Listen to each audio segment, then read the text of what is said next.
Que el aprendizaje a lo largo de la vida es fundamental y la educación. De ahí que lo que se empieza a delinear en la agenda para el futuro, para el post-15, sí hay un objetivo 4, es todavía una agenda preliminar que sigue en discusión, como ahorita nos van a platicar y abordar más Viviana y Miguel. ¿Sí? Y el objetivo 4 quiere decir proveer a toda la población de oportunidades de educación y aprendizaje a lo largo de la vida, que sean equitativas, incluyentes y de calidad. También en este mismo tenor, la siguiente, tenemos que la UNESCO ha elaborado un documento sobre su posición para la educación para el post-15. El reciente, el último que tiene la fecha del 2000 de junio de este año, ahí se menciona la importancia de lograr por igual una educación de calidad y aprendizaje durante toda la vida para el 2030, y que esto es un objetivo global para toda la educación que está encaminado a construir sociedades más justas, inclusivas, pacíficas y sostenibles. Qué bueno que de alguna manera ese objetivo global también expresa lo que durante todos estos casi 30 años de trabajo en la UPN hemos buscado lograr mediante las acciones educativas que desarrollamos en este campo educativo, ¿sí? Y también otro aspecto que se posiciona, que es muy importante y que es uno de los temas transversales de todo este seminario, es que la educación es un derecho humano fundamental y que contribuye de modo significativo al goce efectivo de los otros derechos. Por eso hay veces que de otras maneras se habla que es un derecho bisagra, ¿sí? Que se le abre la puerta para otros.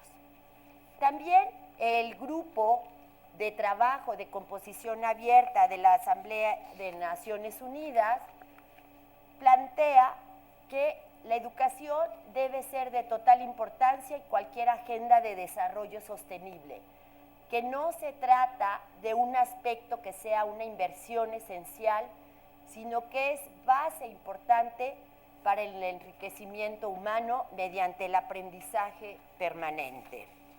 Bueno, con estas ideas yo quise dar una aproximación de lo que es este marco que ubica la temática que nos ocupa, y con eso empezaremos la sesión con nuestros conferencistas. La mecánica va a ser que van a tener 35 minutos cada uno de ellos. Al acabar sus participaciones, haremos un receso de 10 minutos para regresar a nuestra ronda de preguntas. Les pedimos, y de participaciones, les pedimos a todos nuestros compañeros y compañeras que nos acompañan de manera virtual, que ahora se rompió la liga al Facebook, solo tenemos por el Twitter, que está en la página, para que sea ese el medio en que ustedes puedan plantearnos sus inquietudes, sus comentarios, sus preguntas, etcétera. Voy a presentar, vamos a iniciar por la doctora Viviana Gómez, quien nos va a presentar el tema Visión de conjunto sobre el proceso global de negociación de las metas post-15, particularmente lo relativo a la educación y a la educación de personas jóvenes y adultas. Viviana Gómez Muñoz es coordinadora de la Agenda de Desarrollo Post-15, perteneciente a la Dirección General para Temas Globales de la Secretaría de Relaciones Exteriores desde noviembre del 2013. Ella ha sido asesora del área internacional del Consejo Nacional para Prevenir la Discriminación, así como consultora de proyectos de planeación estratégica y evaluación para el Fondo de las Naciones Unidas para la Infancia, UNICEF.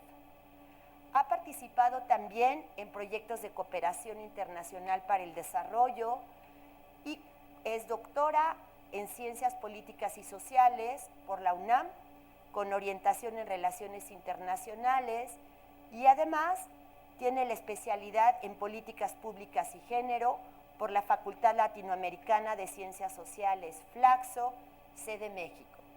Gracias, Viviana, por estar con nosotros. Muchas gracias.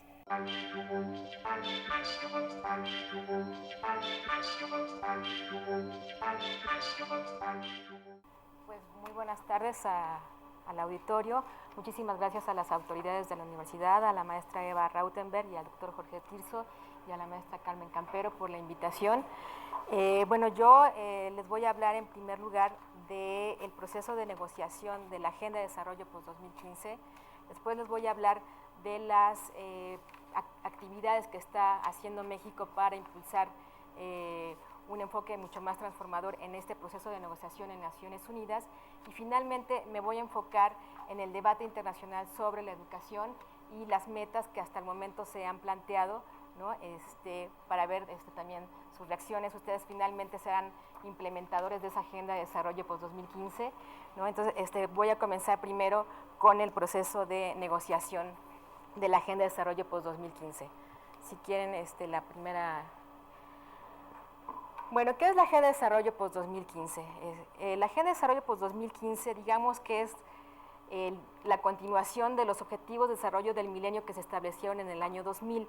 En el año 2000, los países adoptaron la Declaración del Milenio. Como decía Marta, se establecieron 8 objetivos vinculados particularmente con la erradicación de la pobreza, pero también con áreas como la educación, la salud, el medio ambiente, la igualdad de género, etcétera. Fue un proceso singular porque digamos que fue un proceso que Naciones Unidas estableció esos 8 objetivos con indicadores muy precisos, pero no fue un proceso intergubernamental. Los países, si bien lo adoptaron, esa es la diferencia que va a haber con el proceso de Agenda de Desarrollo post-2015, que ahora los países se están sentando a negociar los temas del desarrollo. Entonces, eso le da un cariz diferente al establecimiento de los nuevos objetivos que comenzarán en 2015 y terminarán en 2030. Los ODMs, como les digo, comenzaron en el año 2000 y tienen un plazo perentorio que es el 2015. Todavía no se cumplen todos los ODMs, y entonces por eso la comunidad internacional, particularmente Naciones Unidas, se ha impulsado que la nueva agenda sea transformadora, que tenga otros elementos que ayuden a cumplir esas tareas pendientes con respecto a los objetivos de desarrollo del milenio. Entonces, ¿cuál es el objetivo principal de la Agenda de Desarrollo post-2015? Bueno, como está en la lámina, es continuar con los esfuerzos. Se habla mucho de procesos de aceleración en los países para dar cumplimiento a los objetivos, porque me parece que ninguno de los 8 objetivos han sido cumplidos por los países. También hay que mencionar que esta Agenda de Desarrollo de los ODMs estaba más enfocada hacia países en desarrollo, y la agenda nueva se pretende que sea universal y que también los países desarrollados atiendan las desigualdades que viven sus ciudadanos. Entonces, con la agenda post-2015 se pretende que se establezcan objetivos ambiciosos, que es difícil porque a la vez tienen que ser concisos, pero sí que se establezcan nuevos enfoques transformadores de las causas estructurales de la pobreza, de la exclusión, de la desigualdad y de la degradación ambiental.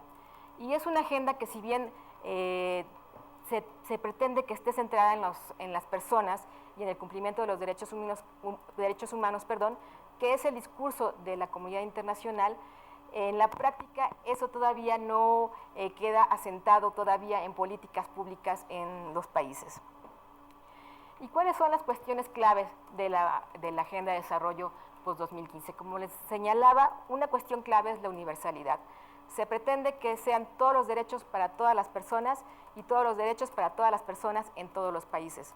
Entonces, los países están haciendo un llamado, ¿no?, para que los países desarrollados se sientan también apelados, ¿no?, de que ellos también deben de instrumentar la agenda de desarrollo. A diferencia de los ODM, que esa es una crítica que se les hace, la nueva agenda de desarrollo post-2015 pretende que se integren los 3 pilares del desarrollo sostenible, entendido el desarrollo sostenible como aquel que no tiene que comprometer el desarrollo de las generaciones actuales ni de las futuras.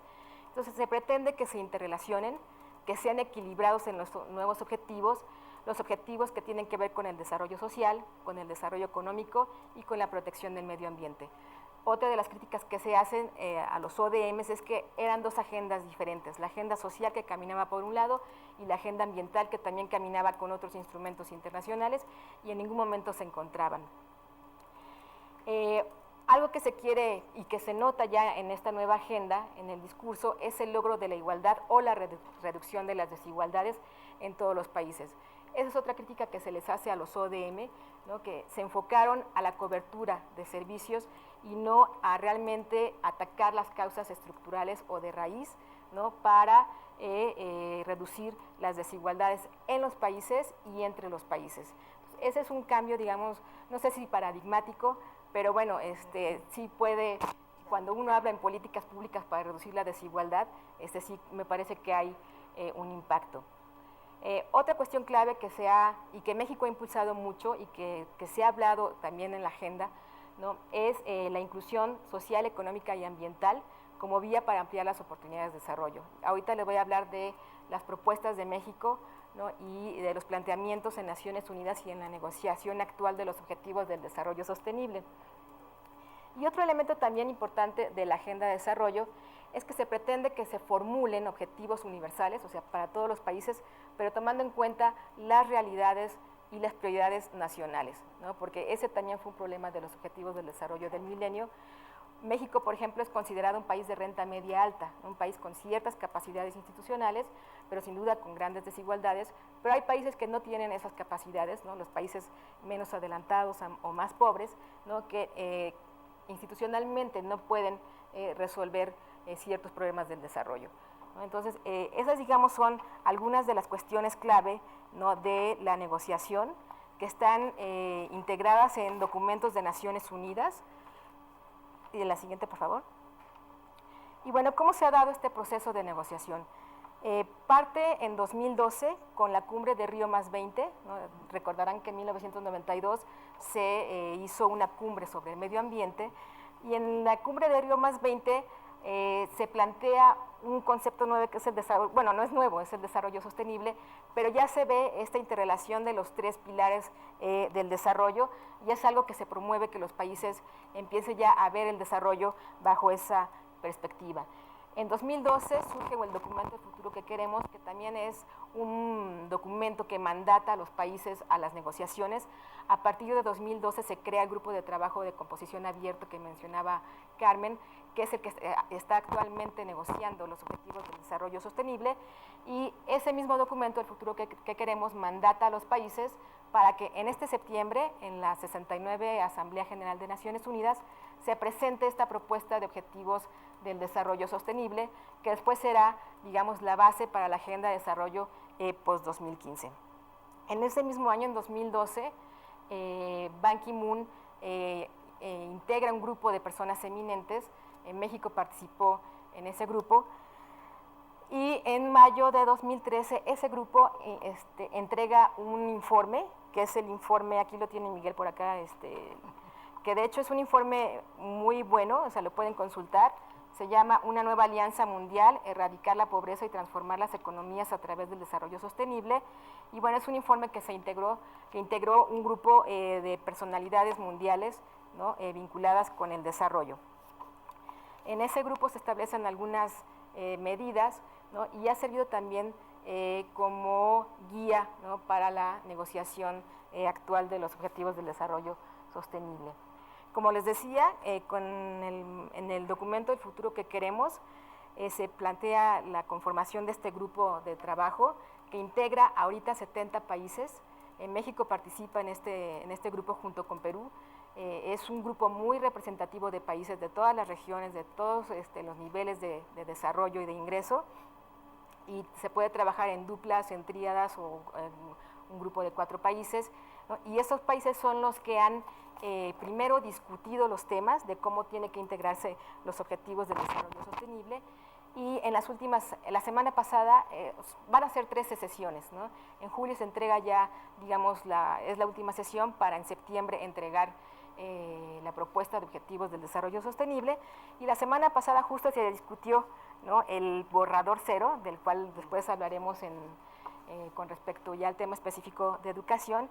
Y bueno, ya es más la dinámica de una negociación que me parece que va a ser una negociación difícil, ¿no? O sea, es la primera vez que los países se sientan a negociar la agenda de desarrollo global y de desarrollo de sus países. Entonces, va a ser una negociación sin duda interesante, pero me parece que también difícil.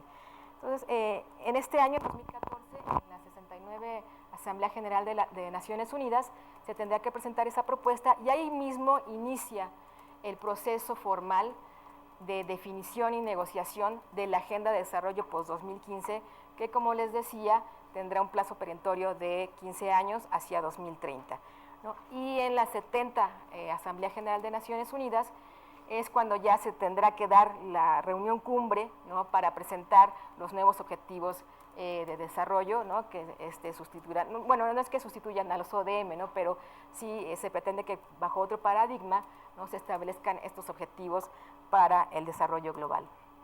En la siguiente. Entonces, como les decía, ¿en dónde estamos?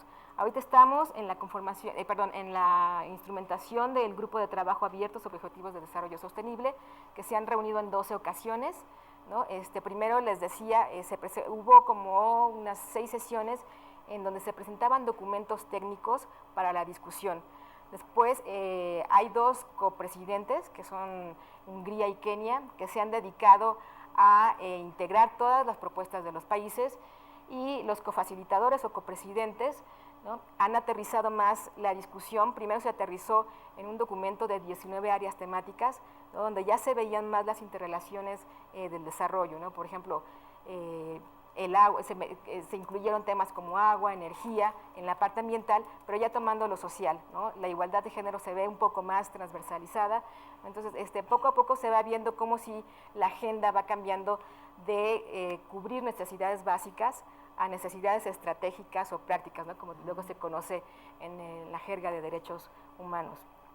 También, paralelamente, hay un comité de financiamiento para el desarrollo sostenible, porque, bueno, una cosa es definir los objetivos, pero después cómo implementarlos, ¿no? ¿Cuáles son los medios de implementación? Esa va a ser una negociación muy difícil, está siendo muy ríspida, ¿no? Porque ahí sí se enfrentan visiones entre países desarrollados y países en desarrollo, ¿no? Y bueno, digamos que son paralelos, se están todavía, bueno, no todavía, apenas están comenzando las negociaciones sobre las modalidades de la próxima cumbre.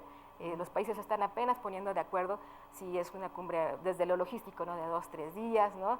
Pero sí, lo importante es que el comité más bien la cumbre sobre financiamiento, muchos países dicen que sea antes, ¿no? Para saber realmente con qué recursos se cuenta para implementar la agenda. Otros dicen que sea después para saber sobre qué objetivos hay que buscar recursos, ¿no? O ver, no sé, se habla mucho de alianzas público-privadas, del financiamiento de los gobiernos, de los organismos internacionales, del papel de la sociedad civil, del sector privado. Entonces, digamos que son paralelos que apenas están en construcción. Es una negociación ahorita la de los ODS que está en curso, ¿no? Como les decía, se tendrá que presentar la propuesta en septiembre de este año para el año entrante ya presentar finalmente el documento que sin duda será la continuación de la Declaración del Milenio que se presentó en el año 2000. La siguiente, por favor. Y bueno, ¿qué es lo que está promoviendo México en la definición de esta agenda? El año pasado, en la Asamblea General, México promovió, ¿no? la incorporación de la perspectiva general de inclusión social y económica como un objetivo, como un principio rector de la Agenda de Desarrollo post-2015. ¿Y en qué consiste esta perspectiva general de inclusión? Bueno, en ampliar las oportunidades de desarrollo para las personas, para todas las personas, pero particularmente para las personas que se encuentran en condiciones de vulnerabilidad, de exclusión, de marginación, etcétera. Entonces, algo que apoya a México es que la agenda debe estar trazada por 3 principios. La universalidad, ¿no? Como les decía, que sea una agenda para todos los países. En los talleres que después les contaré hemos tenido ejercicios importantes, ¿no? Y los países desarrollados ya también han visto que ellos tienen problemas de desarrollo, ¿no? Como la protección social y el empleo, la desigualdad entre los géneros, ¿no? Entonces también lo que se pretende es que los países desarrollados también se sientan apelados, ¿no? Y que también se comprometan a cumplir en sus países, ¿no? Con la agenda de desarrollo, y que además también se reduzca la desigualdad entre los países. Ese es el primer principio, que hablamos de la universalidad. El segundo es la inclusión social y económica, ¿no? Para garantizar mayores oportunidades de que las personas participen en la vida económica, social, política, cultural, etcétera, ¿no? Bueno, de sus comunidades, de sus países, ¿no? Y el tercer principio es la sustentabilidad, que bueno, estamos hablando de la agenda también de desarrollo sostenible, ¿no? Para que en el futuro pues todos los objetivos puedan ser sustentables ambientalmente y sostenibles, ¿no? También programáticamente. Entonces, esta perspectiva general de inclusión social y económica, como les decía, ¿no? Parte de una agenda universal, de generar oportunidades de desarrollo para todos, de proveer servicios básicos de calidad, ¿no? Les decía que los objetivos del desarrollo del milenio, si bien fueron exitosos, sí se logró reducir la pobreza extrema a nivel global, ¿no? Pero no se han podido reducir las desigualdades, ¿no? Y bueno, también cómo se mide la pobreza. Ese ha sido otro de los elementos de discordia actualmente en la negociación. Todavía se sigue, en los objetivos aparece que la pobreza se tiene que medir a partir del ingreso, si bien en toda la pila de objetivos que hay, ¿no? Se pueden ver la medición de la pobreza como la mide México y muchos otros países desde la perspectiva multidimensional, se sigue estableciendo el 1.25 dólares, ¿no? Para medir la reducción de la pobreza. Y México, junto con otros países, pero México ha sido muy insistente en eso, ha señalado a Naciones Unidas, que la pobreza se tiene que medir desde la perspectiva multidimensional, ¿no? Y los servicios básicos de calidad tienen que ver mucho con eso, ¿no? En los ODMs se hablaba mucho de que se orientaron a la cobertura, y ahora se habla de calidad, de accesibilidad, de disponibilidad, por ejemplo, en la salud, en la educación. Bueno, ustedes saben más, ¿no? Del tema, ¿no? Pero sí hay otra visión, ¿no? Que se tiene que tener en cuenta. Otro elemento es la igualdad de género. La igualdad de género ha sido, yo creo que, uno de los objetivos que en la actual negociación ha permeado más, aunque es difícil, ha sido muy difícil porque hay países que bueno, que la igualdad de género no es parte de sus prioridades, ¿no? Pero digamos que sí se ve, yo creo que es el objetivo más, o más bien es la perspectiva más transversalizada en los objetivos de desarrollo sostenible, y aún falta todavía más para realmente transversalizarla, ¿no? Otro elemento que también promueve México, como les decía al principio, es centrar el desarrollo en las personas, ¿no? Que realmente sean las personas.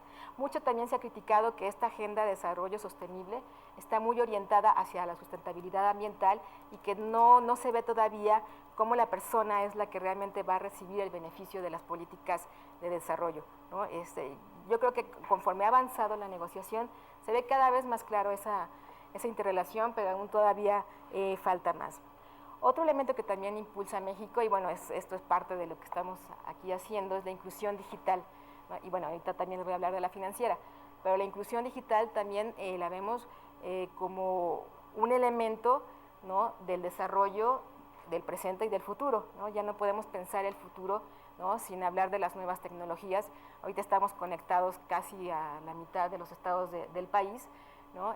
Ya no se puede pensar el futuro sin el uso de estas tecnologías, que sin duda amplían oportunidades de desarrollo y de participación para todas las personas.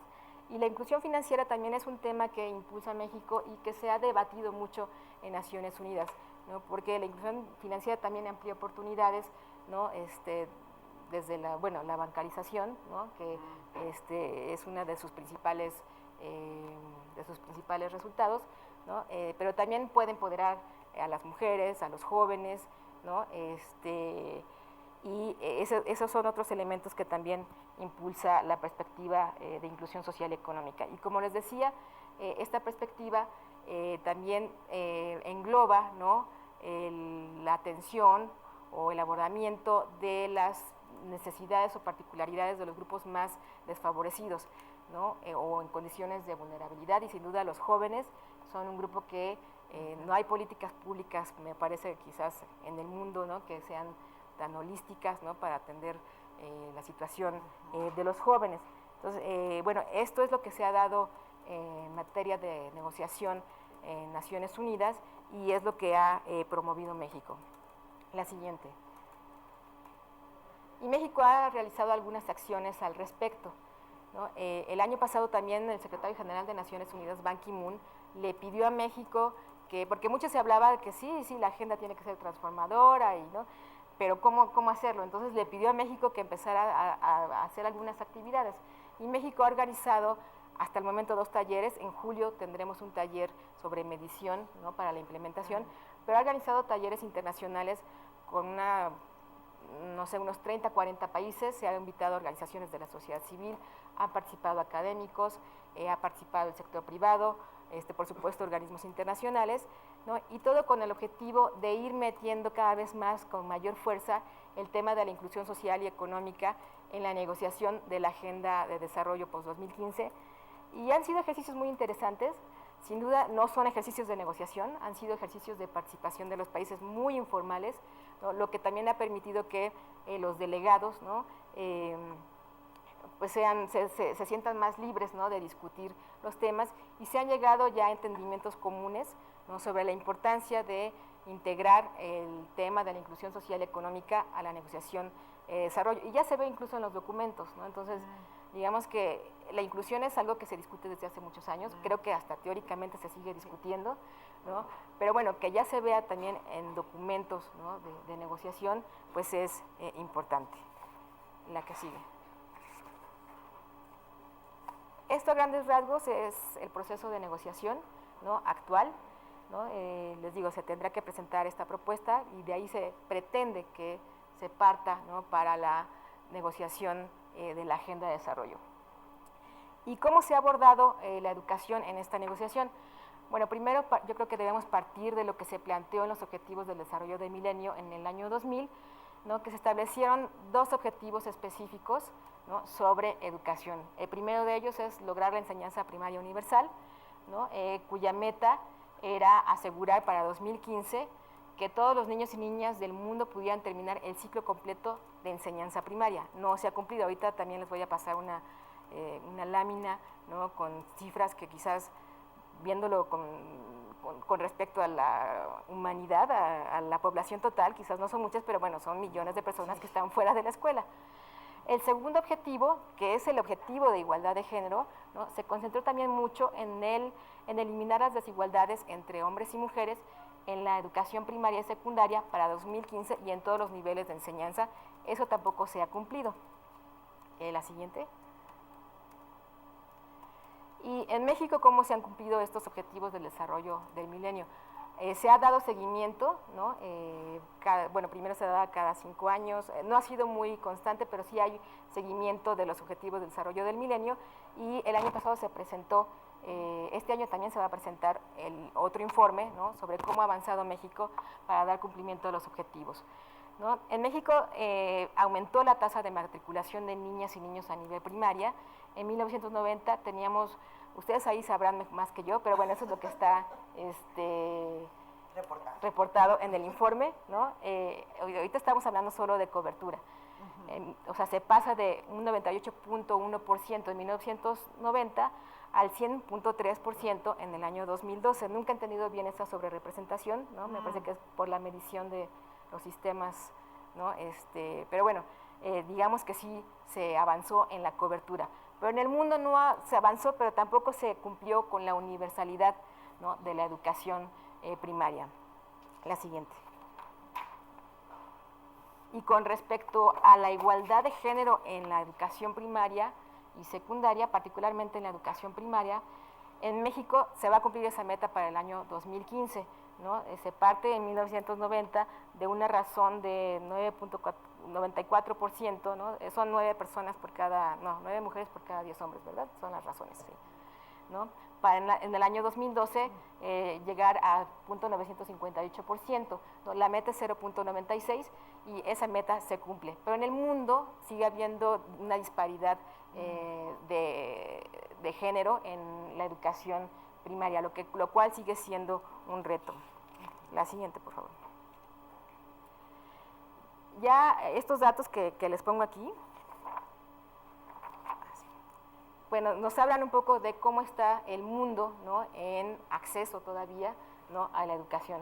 Entonces, según el acuerdo de Mascate, de la última reunión que se celebró en mayo, ¿no?, en el mundo todavía hay 57 millones de niños y niñas que no asisten a la primaria, ¿no?, y 69 millones de adolescentes tampoco van a la escuela, ¿no? Y en 2011 se registró que 774 millones de adultos, de los cuales 2/3 partes eran mujeres, pues eran analfabetas. Entonces, bueno, este es el reto que hay que enfrentar, ¿no? Y bueno, me parece que es la materia de su trabajo. Entonces, bueno, vemos que en el mundo es una cifra importante, 774 millones de adultos.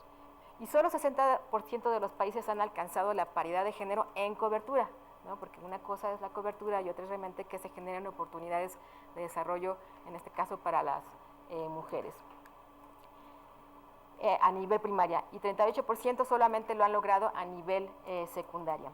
Otro de los datos importantes que surgen del acuerdo de Mascate es que la exclusión educativa pues afecta más frecuentemente a niñas, a comunidades indígenas y rurales, a las niñas que trabajan, a los niños en conflicto, a los migrantes, a los niños y niñas con discapacidades, a las personas que viven con VIH y SIDA y a las minorías lingüísticas y culturales. Entonces, esos son ya también los grupos vulnerables que se identifican en el tema de la educación, y hay que tomar en cuenta que la Agenda de Desarrollo post-2015 sí está ya abordando, esa es otra de las críticas que se les hizo a los ODM, que no se enfocaban a los grupos más vulnerables, que los grandes promedios nacionales enmascaraban las situaciones subnacionales o de ciertos grupos, y en esta nueva negociación sí se ve con mayor claridad, ¿no?, cómo ya los objetivos están más enfocados a estos grupos excluidos o vulnerables o marginados.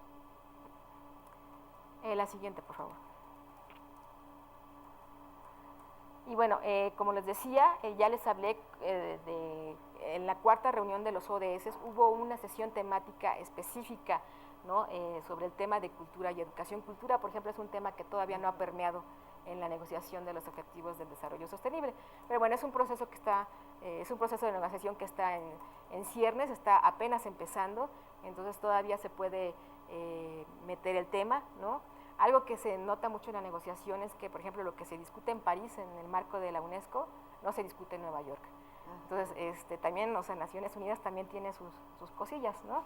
Entonces, o sea, UNESCO quizás no ha podido permear el discurso, ¿no?, en la negociación que se da en Nueva York. Entonces, eso también es algo que se debe de tomar en cuenta. Bueno, ya también Carmen mencionó la Reunión Mundial de Educación para Todos, y el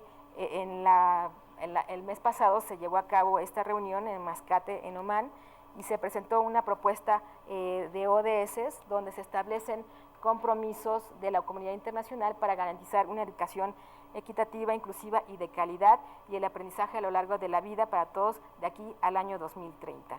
¿No? Y en noviembre, en el 10 y 12 de noviembre, tendrá lugar la Conferencia Mundial de Educación para el Desarrollo Sostenible en Aichi, Nagoya, Japón, también organizada por la UNESCO.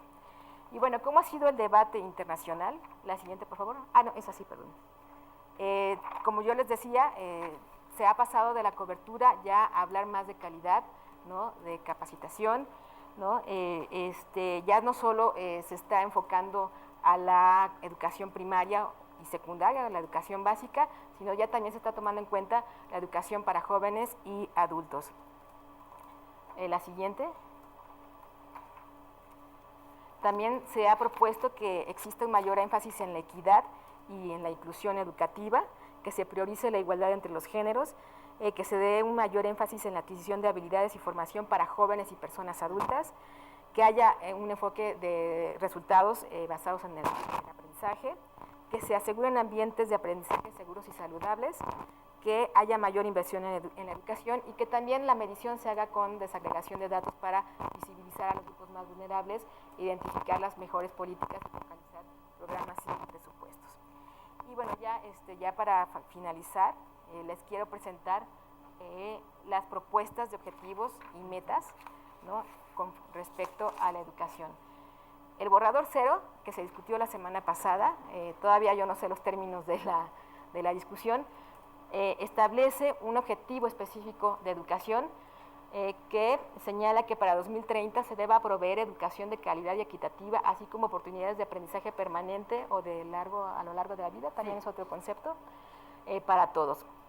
Y se establecen metas, ¿no? Esa es otra crítica que se les ha hecho a los objetivos del desarrollo sostenible, que son muchas metas y no hemos podido con 8 objetivos, 17 son muchas, y que van a ser muchos indicadores, entonces puede ser un poco manejable. Entonces todavía la negociación tiene que afinar todo ese tipo de detalles.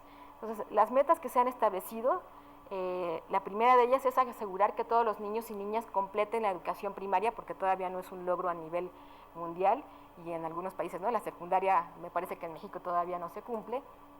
Entonces es una meta, un asunto pendiente, ¿no?, de los países, y que esta educación debe ser sin costo, equitativa y de calidad, y orientada a alcanzar resultados efectivos de aprendizaje. Entonces me parece, yo no sé mucho de educación, pero me parece que es un objetivo que ya retoma todo el proceso del ciclo educativo, ¿no?, y que aterriza en el aprendizaje, ¿no? También se pretende asegurar el acceso igualitario a una educación terciaria de calidad. Antes no estaba la educación, sí estaba la educación en el objetivo de igualdad de género, pero este ya es un objetivo específico, ¿no?, de alcanzar el acceso igualitario. No se habla de universalidad, pero sí se habla de acceso igualitario a la educación terciaria, que debe ser asequible y también de aprendizaje permanente. Todavía no se establecen tampoco porcentajes, ¿no?, de aumentar en 50%, ¿no? O sea, simplemente son metas, ya eso yo creo que se verá después con los indicadores, pero también se pretende incrementar por cierto porcentaje la proporción de niños y niñas que ingresan y completan la educación preescolar. Antes tampoco estaba contemplada la educación preescolar en los objetivos del desarrollo del milenio, y junto con la educación preescolar, pues otros programas de desarrollo infantil temprano. También se pretende alcanzar la meta de lograr la alfabetización universal, no sé si sea el término adecuado, y la aritmética básica, ¿no? Sí, es como las matemáticas, el uso de las matemáticas. Porque bueno, son documentos que están en inglés, y luego también es un problema. ¿Qué tal la traducción? Ese es un problema, porque a lo mejor en inglés se entiende una cosa y en español se entiende otra cosa, y son conceptos que norman políticas públicas, ¿no?, y la medición. Exacto. Entonces, pero bueno, ese es otro de los objetivos, y ahí ya hay uno específico para jóvenes y para personas adultas, ¿no?, lograr la alfabetización universal. También se pretende que se aumente el número de jóvenes y mujeres y hombres adultos que tengan mayores habilidades para el empleo, y sobre todo como que casar, ¿no?, las habilidades con las necesidades, ¿no?, del mercado laboral. La semana pasada Miguel y yo estuvimos en un evento sobre juventud en Veracruz, y a mí me llamó mucho la atención que decían que esta generación de jóvenes es la generación más preparada, ¿no? Que es la generación con mayor preparación, pues me imagino que de la historia de la humanidad, ¿no?, pero que sin embargo no hay oportunidades, ¿no? Entonces hay que casar capacidades con oportunidades, ¿no? Entonces, bueno, eso también es un reto que tenemos los países y las sociedades, ¿no?, de realmente generar oportunidades de desarrollo para la juventud. Y bueno, también se pretende que las personas cuenten con herramientas, ¿no?, científicas y tecnológicas, incluso ahí señalan ingenieriles, ¿no?, ¿no?, para, ¿no?, para aumentar sus capacidades, ¿no?, para integrarse al mercado laboral productivo, y al final de cuentas que tengan trabajo decente. La siguiente, por favor. Y bueno, estas últimas cuatro metas se vinculan con asegurar que todas las personas marginadas y en condiciones de vulnerabilidad, ya se establece, o sea, ya se establecen quiénes son esas poblaciones vulnerables. Antes no sucedía así con los objetivos del desarrollo del milenio, ¿no? Y se incluye a las personas, particularmente a las personas con discapacidades, a los pueblos indígenas, y se pretende que tengan una educación inclusiva, habilidades vocacionales, ustedes sabrán más que yo de eso, ¿no? Y que bueno, que estas habilidades vocacionales y de desarrollo estén alineadas con las necesidades del mercado laboral. Otra meta es que tiene que ver mucho con la docencia, es integrar conocimientos y habilidades relevantes en la currícula. Hace rato Carmen mencionaba, ¿no?, que este seminario también ha servido para saber cómo integrar la perspectiva de derechos humanos en la currícula, ¿no?, en los programas. Pues también se pretende que se pueda medir, ¿no?, que se establezca esta meta y que después se pueda medir, ¿no?, cómo se integra esta nueva currícula, en donde se incluya la educación para el desarrollo sostenible, así como la concientización de la contribución de la cultura en el desarrollo sostenible. Otra meta que también creo que a México le puede ser interesante es asegurar que todas las escuelas y otras instituciones educativas proporcionen entornos de aprendizaje saludables y seguros, no discriminatorios e incluyentes para todos, ¿no? No sé si aquí el bullying puede entrar, ¿no?, pero al menos en la Ciudad de México, no sé, me parece que este es un problema importante. Y la última meta que señala esta propuesta de objetivos del desarrollo sostenible tiene que ver con mejorar la calidad de la enseñanza mediante la promoción de la formación docente. Entonces, estas son 9 metas, ¿no?, que se establecen en el objetivo específico de educación, ¿no? Como les digo, es un proceso que está en ciernes, ¿no?, pero ya hace parte de un documento, ¿no?, el borrador cero, ¿no?, y ahora el reto también será establecer los indicadores, ¿no? Eso ya es otra historia, ¿no? Y bueno, ya para finalizar, en la siguiente lámina, el área de vinculación social nos presta su sitio, ¿no? Estamos ahí nosotros albergando lo que hace la Dirección General para Temas Globales en torno a las propuestas de México, a las actividades de México, ¿no?, sobre inclusión económica y social en la Agenda de Desarrollo post-2015.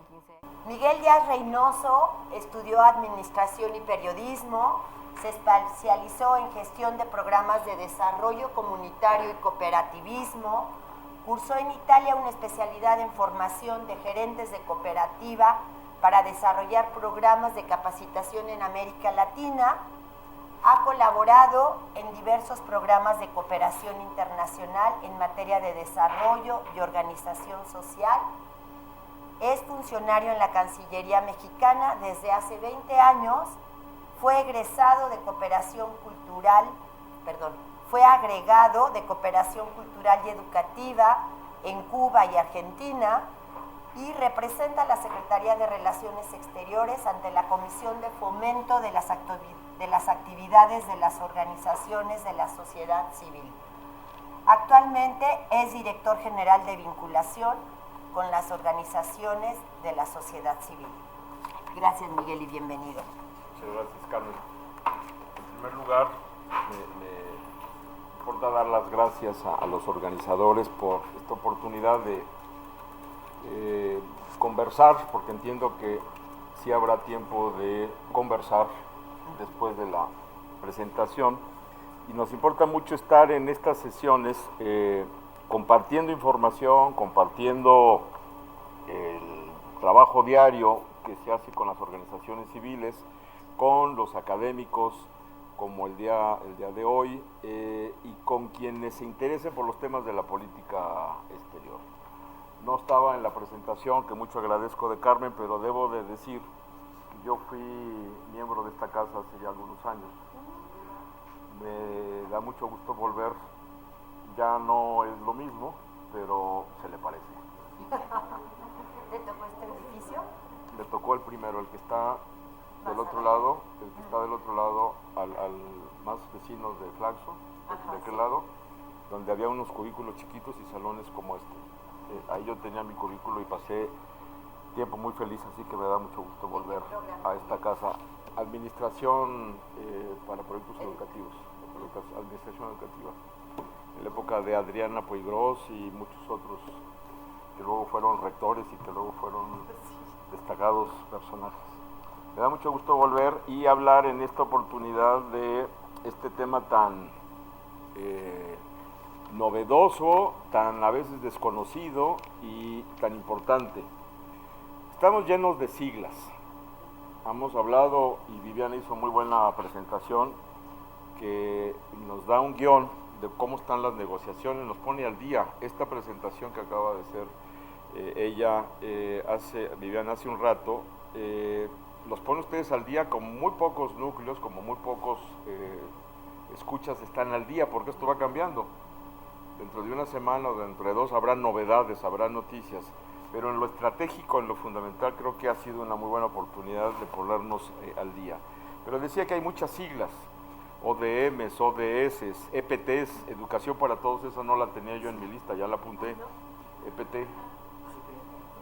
Educación para Todos.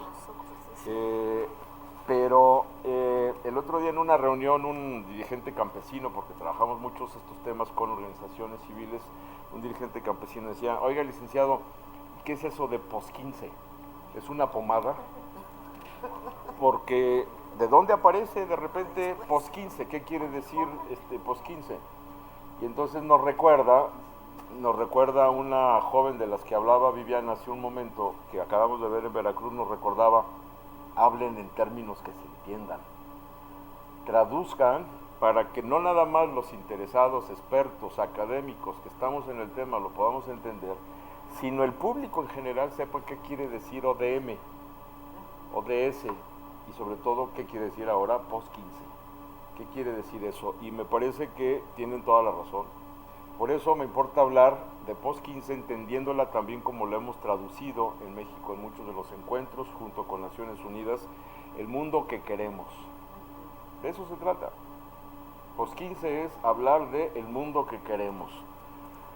Primera idea, primera pregunta que nos importa compartir con ustedes. ¿Quién decide el mundo que queremos? ¿Para dónde va el mundo? ¿Ban Ki-moon, secretario general de Naciones Unidas, con un grupo de ilustres, bien ilustres en no sé qué piso de Naciones Unidas? Desde ahí se decide el mundo que queremos. Y vale la pena hacernos la pregunta, como bien lo empezaba a plantear ya Viviana, ¿quién decidió las metas del milenio? ¿Nos preguntaron a los países? ¿Nos preguntaron a los que no somos necesariamente gobiernos? No, tenemos que ser críticos, autocríticos, realistas. Las metas del milenio fueron decididas por centros de decisión y yo creo que ya todos aprendimos la lección y dijimos, no queremos que se repita después del cumplimiento o no de las metas del milenio la misma historia.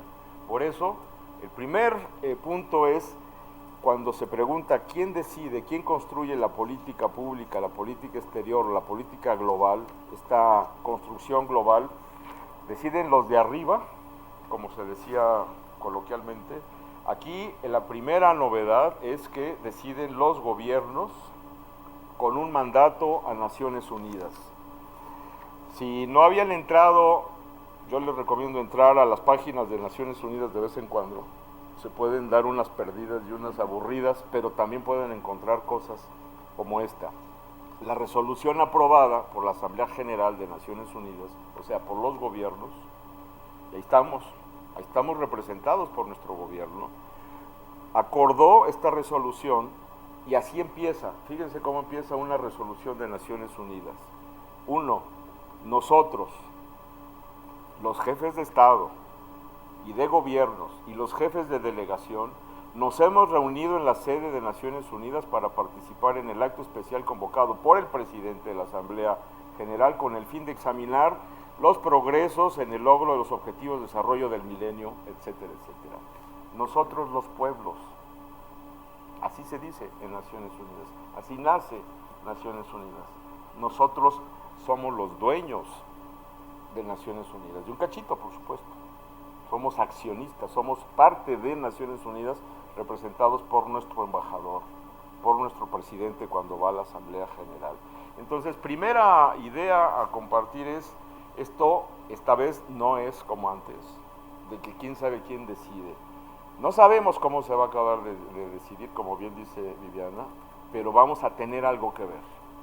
Y entonces la primera apuesta, la primera posibilidad es sí podemos jugar, sí podemos opinar, pero también sí podemos influir y decidir. Esta misma resolución, y por eso la traigo a colación, además de ver que hablamos desde el nosotros, acordó lo siguiente. En su párrafo 24 de esta resolución se dice lo siguiente: Estamos deseosos de que la labor encaminada a elaborar una agenda para el desarrollo después del 15, inclusiva y centrada en las personas, sea un proceso intergubernamental, transparente, que comprenda aportaciones de todas las partes interesadas, incluida la sociedad civil, las instituciones científicas y de conocimiento, ojo, los parlamentos, las autoridades locales y el sector privado. Y ese es el mandato, esa es la obligación del secretario general. Esta es la obligación de Naciones Unidas, formada por todos, de primera novedad, no va a haber un grupo de notables que diga lo que hay que hacer. Lo va a decidir el conglomerado, con la novedad de que entran por primera vez actores no gubernamentales. Entran académicos, entran gobiernos locales, entran organizaciones de la sociedad civil. Este es un mandato novedoso, no es normal, no es necesariamente requisito, no es siempre así. Esto me parece que es lo primero que hay que subrayar. Ahora, ya se ganó, entra la sociedad civil. Pregunta, ¿y quién de la sociedad civil? ¿Quién representa a la sociedad civil? A Winston Churchill le preguntaron una vez en una entrevista que a mí me gusta mucho recordar, una periodista le dijo, ¿y usted qué piensa de los franceses? Y Winston Churchill dijo, pues no los conozco a todos. Pues lo mismo. ¿Y qué piensa usted de la sociedad civil? ¿Y qué sociedad civil es la que va a participar? Pues es difícil, no los conocemos a todos. ¿Qué es el criterio? ¿Cuál ha sido el criterio? ¿Cuál es la forma en la que hemos estado trabajando en estos años? En la Cancillería, yo creo que ya en general en el Gobierno de México. Pues con los que tienen más vocación, más capacidad de propuesta. Las organizaciones civiles, ustedes las conocen, tienen una enorme manera de trabajar. Hay un enorme mundo de la sociedad civil. Andamos en México alrededor de 25,000 el día de hoy. Si nos invitan la próxima semana, a lo mejor ya andamos 26, porque van creciendo a un nivel impresionante. Y qué bueno, incluso podríamos decir, no es tema de esta sesión, pero vamos atrasados en relación a otros países. Chile anda arriba de las 300,000 organizaciones civiles, defendiendo causas de todo tipo. Habrá que ver un día cuántas están metidas en el mundo en educación para hacer comparaciones y cómo andamos en México en organizaciones dedicadas solo a educación. Ese es tema para otra sesión, no entremos hoy en esa sesión, en esa polémica, pero vale la pena. Las organizaciones tienen causas que defender, las organizaciones tienen un compromiso ético, defienden causas, pero también tienen capacidad técnica. También han elaborado ya experiencias para poder hacer propuestas. Entonces, ¿con qué organizaciones civiles hemos estado trabajando? ¿Con cuáles seguiríamos trabajando? Con las que tengan esta aptitud ética, con esta vocación, pero también esta capacidad técnica de poder elaborar propuestas. ¿En dónde?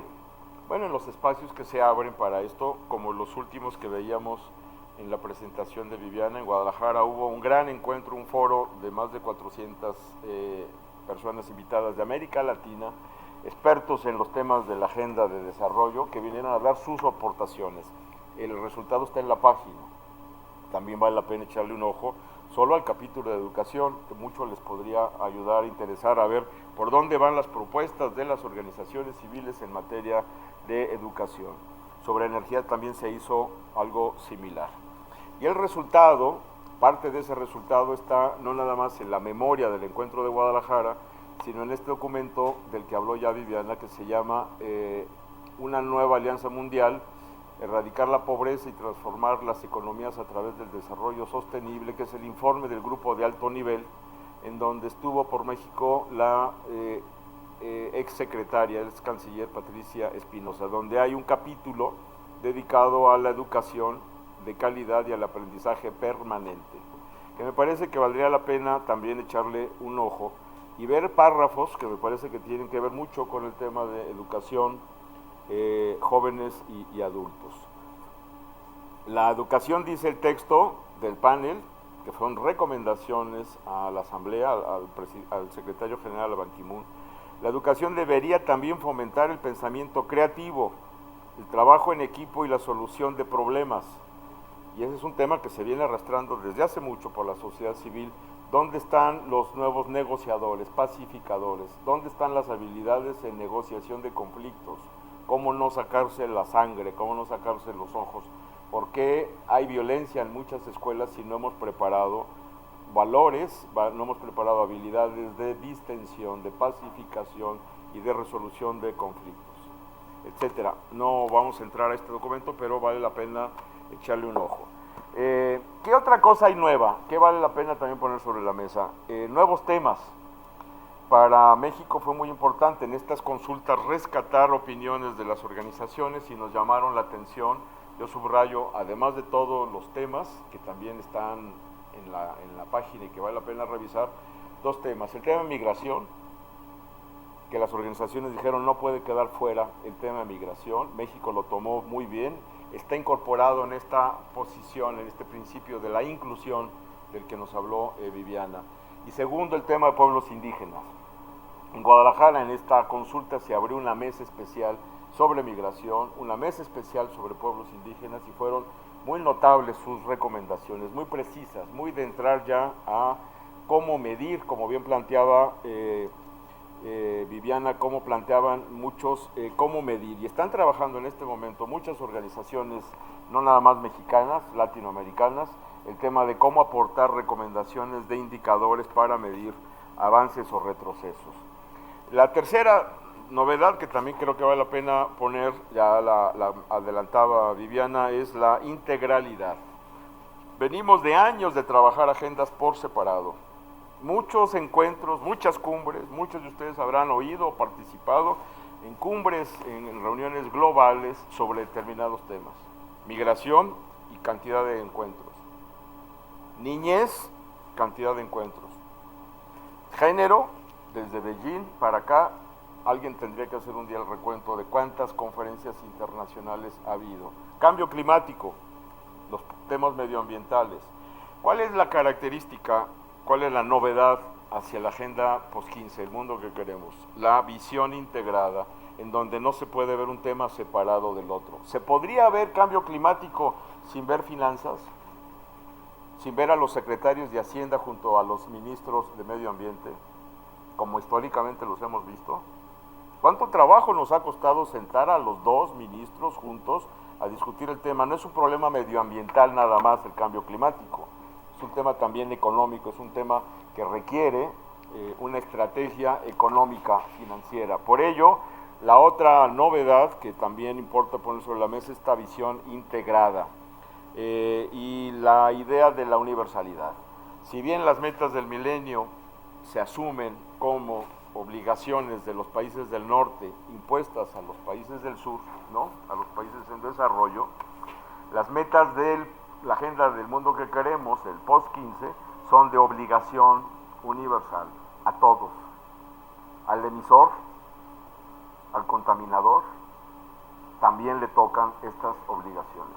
Y esa es otra novedad que tendría que ser muy tomada en cuenta, muy valorada. Pregunta obligada, ¿y puede incidir la sociedad civil? Estos ejercicios de andar haciendo consultas, reuniones, conferencias, ¿tienen algo que ver? ¿Sirve de algo? A mí me parece que ya hay lecciones que prueban que efectivamente sí hay manera de incidir. Ejemplos muy concretos. En materia de cambio climático, los pueblos indígenas y muchas organizaciones civiles plantearon en Cancún, no hace muchos años aquí en México, en la COP16, que la consulta sea libre e informada, que no se vengan con programas de inversión para mejorar el medio ambiente sin nuestro permiso. Tan es un hecho, no nada más se aprueba ahí, sino que ahora en Juchitán, en Oaxaca, no puede haber inversión eólica si no hay consulta y autorización de los beneficiarios, de la comunidad indígena, que es la dueña de los terrenos. Y hay de aquel que se le ocurra, sea español, sea sueco, sea de donde venga la inversión, por más de que la necesitemos, si no hay permiso, si no hay consulta libre e informada, no hay proyecto energético.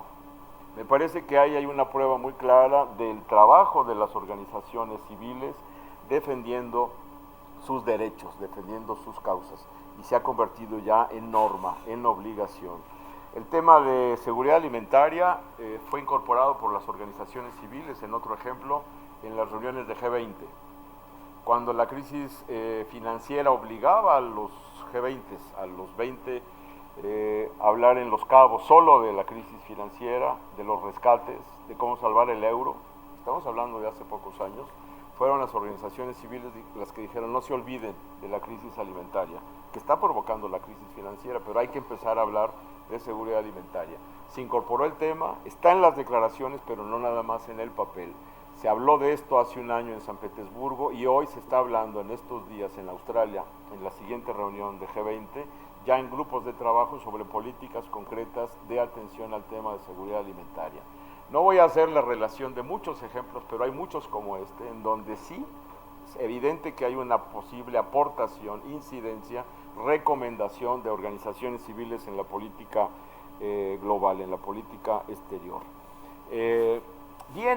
No venía al caso, no venía en el programa hablar de la Iberoamericana, pero si estamos justo en México, donde va a ser la nueva cumbre iberoamericana, tendríamos que hablar de cómo en el camino hacia post-15, hacia el mundo que queremos, aparecen otros espacios que también a las organizaciones civiles les importa mucho aprovechar.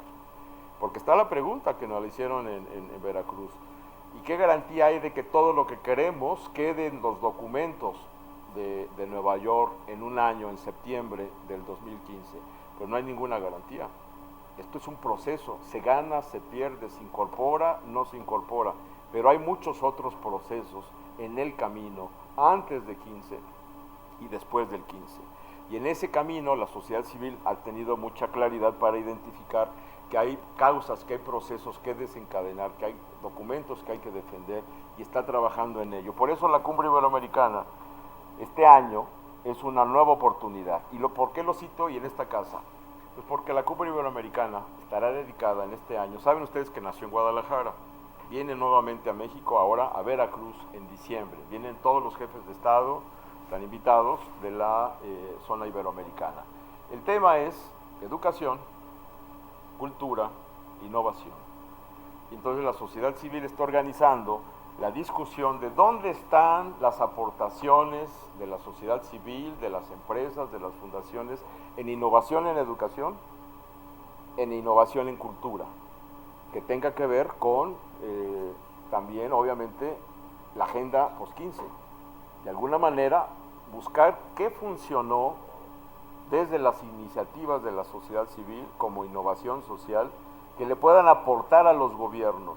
Y esa es una de las cosas que nos han preguntado mucho cuando hablamos en estas reuniones sobre la agenda post-15. ¿Y los cómo?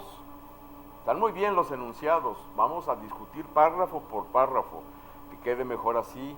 ¿Cómo le hacemos para que algunos países que no están muy de acuerdo con el tema de equidad de género, como bien se señaló, lo acepten? Pero luego viene la pregunta, ¿y los cómo? Y en materia de educación, los cómo se empiezan a abordar ya en la Cumbre Iberoamericana con propuestas que hayan sido exitosas de las organizaciones. ¿Cómo ligar el tema de educación y violencia? Y no nada más bullying. ¿Cómo ligar el tema de educación y trabajo, educación y productividad, educación y empleo? ¿Qué ejemplos hay que nos puedan servir para incorporarlos en la práctica diaria del docente, de la escuela, de la política pública, de la política educativa? Y ese es el reto en la Cumbre Iberoamericana, poderle responder a los jefes de Estado desde sociedad civil diciendo, miren, esto funcionó, ¿por qué no lo repetimos? ¿Por qué no hacemos un programa de cooperación? Por ahí van las propuestas y como ustedes pueden ver, para ir terminando, la idea es que no sean discursos nada más. Bienvenidas las posiciones, bienvenidos los discursos, bienvenidos los posicionamientos, pero sobre todo bienvenidas las recomendaciones, cómo sugieren organizaciones civiles que se pueden mejorar las prácticas en materia de educación. En resumen, se están moviendo muchos actores, hay muchísima actividad, es muy dinámico este mundo de la sociedad civil. ¿Desde dónde pueden participar? Habría muchas maneras, estar atentos a los foros, ver la página de Cancillería que estaba en la anterior, en la última lámina de Viviana. Si se puede poner, ahí está la página, allá hay información, convocatorias a foros, ahí se reciben también documentos, propuestas en lo individual o de organizaciones. Y a mí me parece que es una muy buena oportunidad, queda un año y pico para poder primero enterarse, y me parece que esta experiencia de la tarde de hoy es una buena manera de enterarse. ¿De qué otra manera? Opinando, recomendando, llamando la atención, no dejen de ver tal experiencia de tal lugar, es muy importante, y ahí es en donde estaría la atención. Nos importaría mucho mantener este contacto. A mí me parece que es siempre muy constructivo tener estas oportunidades de diálogo, como esperamos que todavía se pueda continuar. Una última idea que no quiero dejar de mencionar es, ahí está el correo, en esa página pueden encontrar mucha de la información de la que hemos hablado, ahí están estos documentos. Ahí hay correo para que también escriban y se les pueda atender. Una última idea que también está apareciendo, no en los documentos necesariamente de negociación, pero está apareciendo, que es el trabajo voluntario, el trabajo no pagado, el trabajo generoso que hacen jóvenes especialmente, pero también adultos, el trabajo que hace un jubilado, el trabajo que hace quien ya no tiene una tarea que desempeñar, con mucha experiencia acumulada que no se puede perder. Pero sobre todo, y con eso termino, la promoción, la manera de estimulación del trabajo voluntario de los jóvenes. Los jóvenes tienen una energía enorme, ganas de hacer, pero a veces no saben en dónde, no saben cómo. Este mundo de las organizaciones civiles es una muy buena oportunidad. Están listas para recibir voluntarios. En la Cancillería tenemos un programa todos los veranos en donde jóvenes voluntarios hacen trabajo, a veces de una semana, a veces de un mes, rescatando tortugas en riesgo de desaparición, limpiando ríos, resembrando, reforestando, reconstruyendo vivienda indígena en alguna región del país, conociendo lo otro, conociendo la pobreza, conociendo el dolor, conociendo un México que no necesariamente han conocido, y la evaluación luego es fantástica, y ustedes seguramente saben de lo que estoy hablando. Es realmente impresionante la lección de vida que se aprende haciendo trabajo voluntario. Y a mí me parece que estando en una casa como esta, no podríamos dejar de hablar del valor que tiene la promoción del trabajo voluntario. Muchas de las metas globales a veces se ven lejanas, inalcanzables, eso lo discuten allá en Naciones Unidas, pues no, es de la vida diaria y se pueden resolver, se pueden atender con trabajo voluntario, que finalmente es lo que hacen las organizaciones civiles, trabajo voluntario, trabajo por una causa. Pero ese trabajo voluntario hay que regenerarlo, hay que retroalimentarlo. Este país tiene mucha energía, tenemos los vientos de las empresas eólicas de las que hablábamos, tenemos petróleo, tenemos minería, tenemos una gran cantidad de recursos, pero uno de los más importantes es esta enorme capacidad de los jóvenes de hacer trabajo generoso, no cobrado. No estamos hablando del servicio social, que es obligatorio, no, estamos hablando del trabajo más allá de la obligación, más allá de lo que se tiene que hacer. Esto es porque se quiso hacer. Y a mí me parece que es todo un tema, pero ese tema seguramente es para otro seminario. Muchas gracias. Pero a mí me llama la atención algo. Uno, por la prensa, escrita, porque no me gusta la televisión, concreto la jornada del país, se entera de estas reuniones a nivel internacional que se llevan a cabo sobre diferentes temáticas, una de ustedes ya mencionaron. Mi gran atención es cuando Estados Unidos, con esa actitud de prepotencia, no quiere firmar, no quiere poner en práctica los acuerdos. Una de las cosas más dolorosas es cuando retira sus cuotas junto con Israel, porque la UNESCO reconoce a Palestina como Estado independiente. Entonces es una actitud de arrogancia. ¿Qué se puede hacer desde los propios gobiernos, de los propios estados? No quiere firmar el Tratado de Kioto en cuanto a la cuestión del medio ambiente, y así hay muchas cosas. Se asume como el gendarme de la democracia, invadiendo países.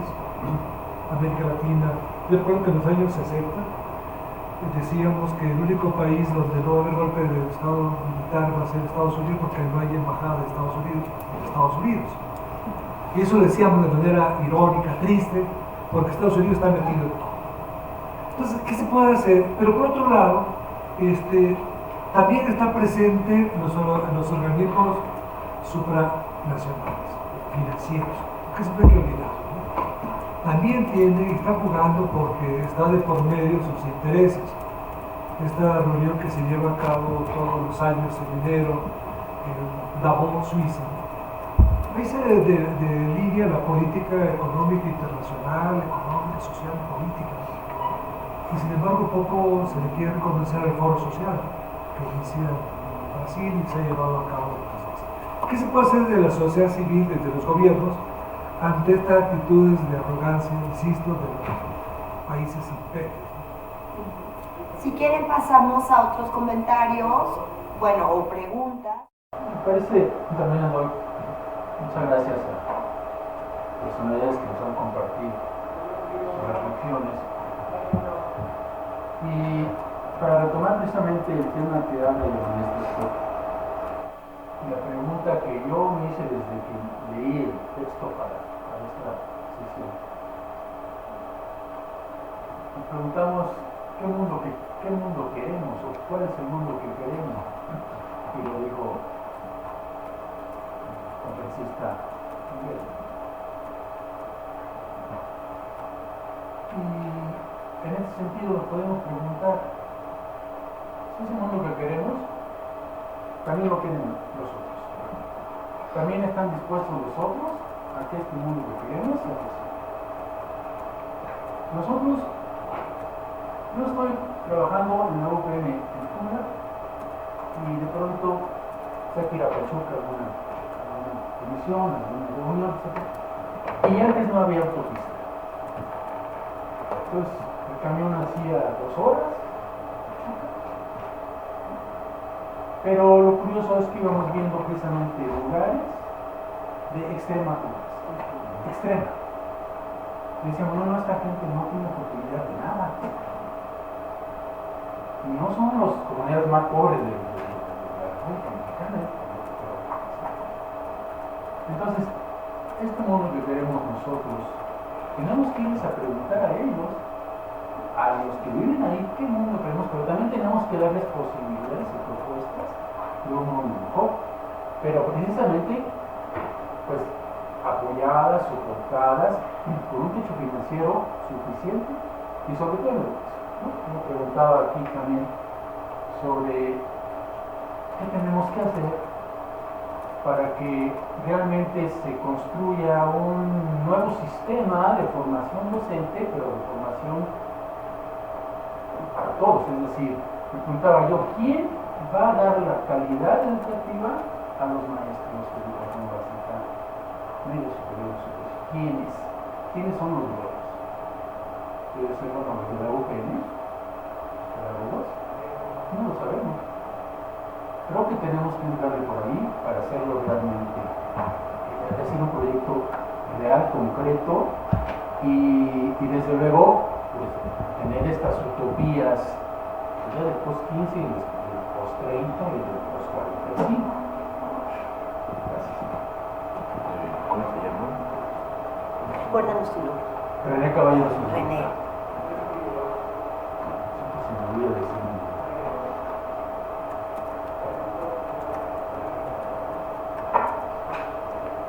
¿Alguien más?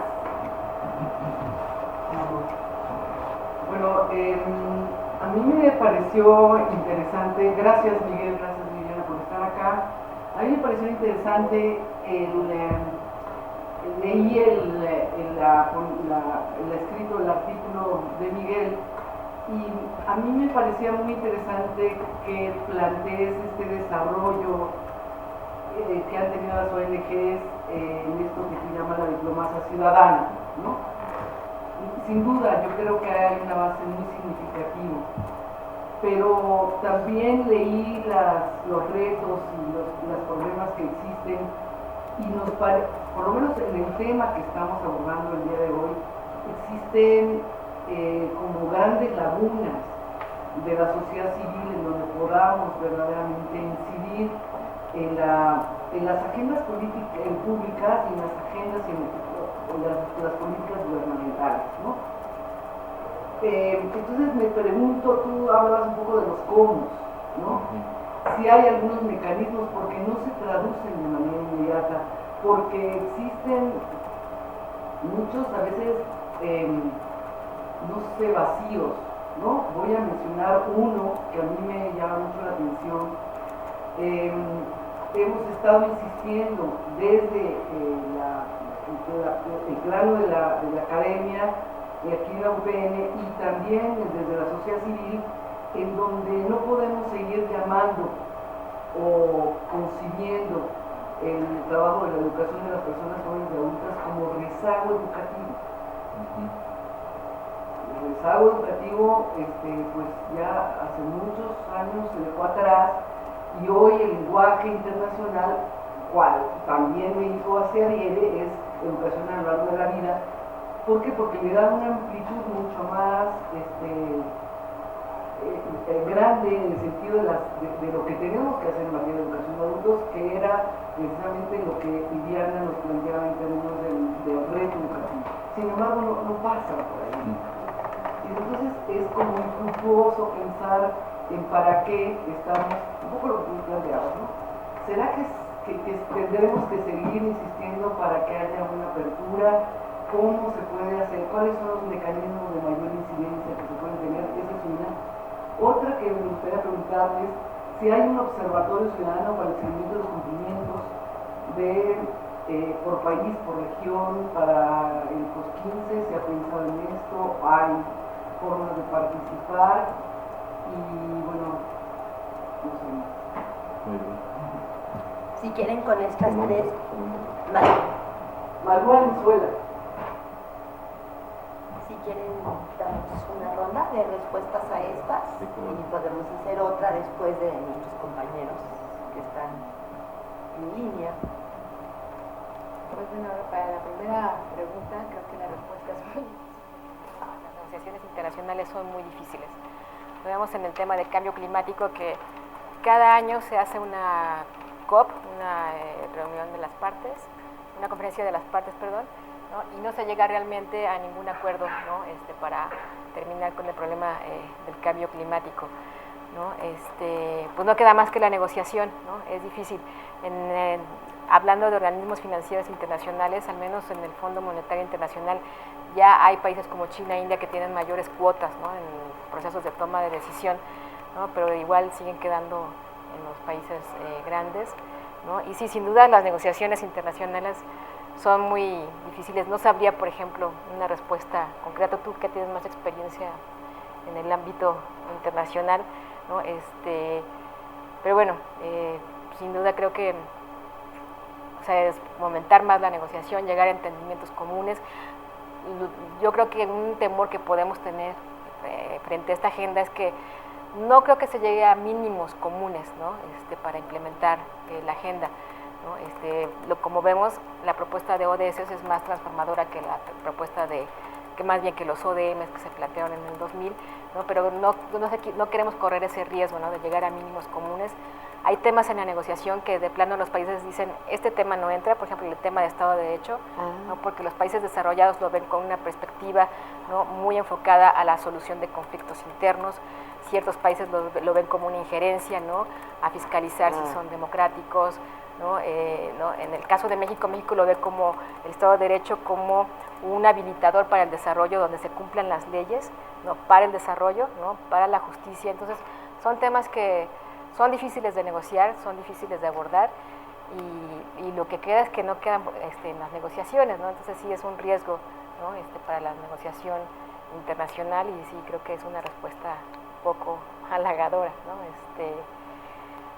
Y con respecto a la pregunta de René, pues yo creo que esta agenda tiene la ventaja, ¿no? Como lo decía Miguel, ¿no? De que hay nuevos actores, ¿no? Que pueden tener un papel de incidencia, ¿no? Por primera vez, bueno, ya tenemos varios años, ¿no? En que la sociedad participa, en que los gobiernos locales participan. Entonces creo que es una ventana de oportunidad, como se dice en el argot de Naciones Unidas, es una ventana de oportunidad para que todos enfoquemos nuestros esfuerzos a cumplir los derechos de las personas que están en condiciones de mayor vulnerabilidad.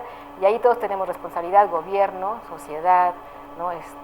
Sector privado, Naciones Unidas también tiene su responsabilidad, ¿no? Entonces creo que es una oportunidad, ¿no?, que nos plantea esta agenda de conformar un esfuerzo mucho mayor, ¿no?, para satisfacer los derechos de las personas más vulnerables, que sí se nota un cambio ahí en la agenda, ¿no?, que sí haya una mayor focalización hacia los grupos más vulnerables o excluidos.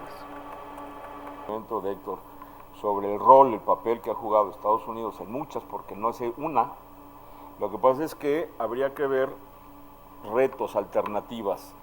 En cambio climático, Copenhague, antes de la COP15, antes de la COP16 en México, fue un desastre en muchos ámbitos.